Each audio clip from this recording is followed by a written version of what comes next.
Sahabat setia Gowori yang dikasihi Tuhan, Shalom. Hari ini adalah Selasa 19 Desember 2023. Hari ini kita akan bersama-sama merenungkan firman Tuhan yang diambil dari Injil Lukas 1 ayat 5 sampai dengan 25.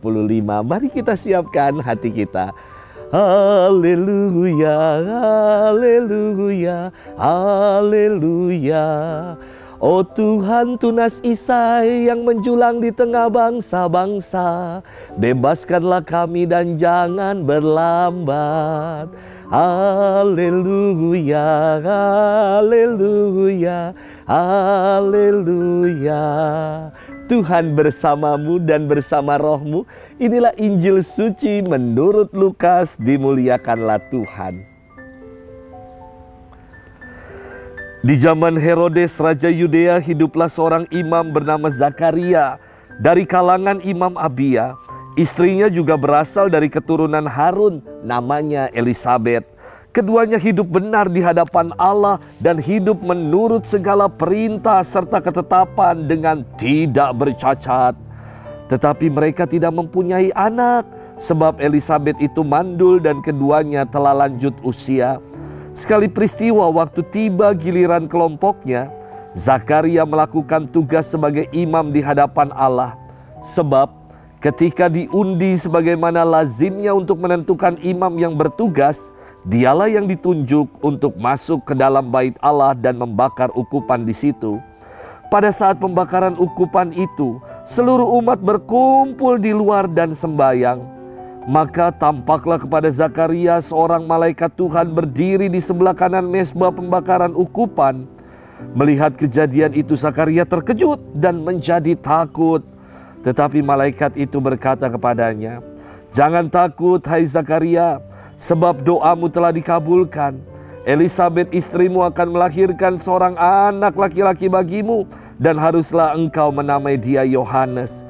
Engkau akan bersuka cita dan bergembira, bahkan banyak orang akan bersuka cita atas kelahirannya. Sebab ia akan menjadi besar di hadapan Allah, dan ia tidak akan minum anggur atau minuman keras. Ia akan penuh dengan Roh Kudus mulai dari rahim ibunya. Ia akan membuat banyak orang Israel berbalik kepada Allah, dan ia akan berjalan mendahului Tuhan dalam roh dan kuasa Elia untuk membuat hati para bapa berbalik kepada anak-anaknya dan hati orang-orang durhaka kepada pikiran orang-orang benar. Dengan demikian ia menyiapkan suatu umat yang layak bagi Tuhan." Lalu Zakaria berkata kepada malaikat itu, "Bagaimanakah aku tahu bahwa hal itu akan terjadi, sebab aku sudah tua dan istriku pun sudah lanjut usianya?" Jawab malaikat itu kepadanya, "Akulah Gabriel yang melayani Allah. Aku telah diutus untuk berbicara dengan engkau dan untuk menyampaikan kabar baik ini kepadamu. Sesungguhnya engkau akan menjadi bisu dan tidak dapat berkata-kata sampai pada hari semuanya ini terjadi, karena engkau tidak percaya akan perkataanku yang pada waktunya akan terbukti kebenarannya." Sementara itu banyak orang menanti-nantikan Zakaria. Mereka heran bahwa ia begitu lama berada dalam bait Allah. Ketika ia keluar dan tidak dapat berkata-kata kepada mereka, mengertilah mereka bahwa ia telah melihat suatu penglihatan di dalam bait suci. Lalu Zakaria memberi isyarat kepada mereka, sebab ia tetap bisu. Ketika selesai masa tugasnya, ia pulang ke rumah. Tak lama kemudian mengandunglah Elisabet istrinya, dan selama 5 bulan ia tidak menampakkan diri. Katanya, "Inilah suatu perbuatan Tuhan bagiku. Sekarang ia berkenan menghapuskan aibku di depan orang." Demikianlah sabda Tuhan. Terpujilah Kristus. Sahabat setia Gowori yang dikasihi Tuhan, Shalom. Hari-hari menjelang Natal semakin dekat. Sahabat setia sekalian, dulu ketika saya kecil, saya diajarin sama mama saya hal ini. Kalau kemasukan air di telinga, maka masukin lagi airnya, tambah lagi airnya. Kemudian cepat-cepat dibalik dan ketok-ketok kepalanya biar airnya keluar. Saya kok sekarang ini mikir ya, kok telinga ini disamakan kayak pompa yang perlu dipancing dulu supaya airnya bisa keluar. Tetapi ternyata cara itu tidak berhasil dan malahan pernah air semakin menyumbat di telinga saya. Karena iseng, saya korek-korek itu telinga dan hasilnya telinga ini menjadi infeksi dan harus dioperasi. 1 hari sebelum dioperasi, beberapa teman mama saya dari persekutuan doa datang dan mendoakan saya.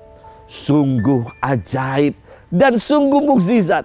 Ketika dokter visit sebelum operasi, saya dinyatakan tidak perlu lagi operasi karena infeksi dan inflamasinya mulai sembuh. Sungguh tiada yang mustahil bagi Tuhan. Padahal ketika didoakan ya, waduh ampun, mereka berdoa pakai bahasa roh dengan sekaligus ada ujan-ujan lokalnya. Mungkin itu juga obat yang menyembuhkan. Tetapi dari pengalaman itu, saya jadi semakin percaya kalau ada pribadi-pribadi yang juga diberikan karunia dalam berbahasa roh. Sahabat setia Gowor yang dikasihi Tuhan, dalam firman hari ini menegaskan bahwa bagi Allah tidak ada yang mustahil. Zakaria dan Bunda Elisabet usianya sudah lanjut. Bahkan dikatakan Elisabet itu perempuan mandul. Namun mereka beroleh kasih karunia Allah. Kasih karunia Allah yang dikaruniakan ke tengah keluarga Zakaria dan Elisabet. Mereka dikaruniai buah hati yang nantinya anak mereka akan dinamai Yohanes Pembaptis. Anak inilah yang akan menyiapkan dan meluruskan jalan Tuhan. Keraguan dari sikap Zakaria yang tidak percaya akan kuasa Allah membuat dirinya menjadi bisu hingga peristiwa penamaan anaknya kelak. Sahabat setia Gowor yang dikasihi Tuhan, dalam hidup ini terkadang kita masih meragukan kuat kuasa Allah. Terkadang kita menjadi pribadi-pribadi yang mudah cemas, mudah takut. Padahal kita diajak untuk selalu berpegang pada Allah, untuk mengandalkan Allah. Seperti Bunda Elisabet yang mengatakan, inilah suatu perbuatan Tuhan bagiku. Sekarang ia berkenan menghapuskan aibku di depan semua orang. Saat tangan Tuhan sungguh merentah dalam kehidupan kita, tiada yang mustahil baginya. Maka sebuah nyanyian yang mengatakan, bagi Tuhan tak ada yang mustahil.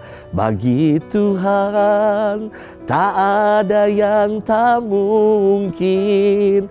Mukjizatnya disediakan bagiku, ku diangkat dan dipulihkannya. Sahabat setia Gowor yang dikasihi Tuhan, saya mengalami sungguh mukjizat Tuhan. Dan saya yakin dan percaya bagi kita semua yang sungguh mau mengandalkan Tuhan, tiada yang mustahil baginya. Arahkan hati kita, arahkan seluruh diri kita pada Tuhan untuk sepenuhnya kita mau mengandalkan Dia. Selamat bermenung dan Tuhan memberkati kita selalu dalam nama Bapa dan Putra dan Roh Kudus. Amin.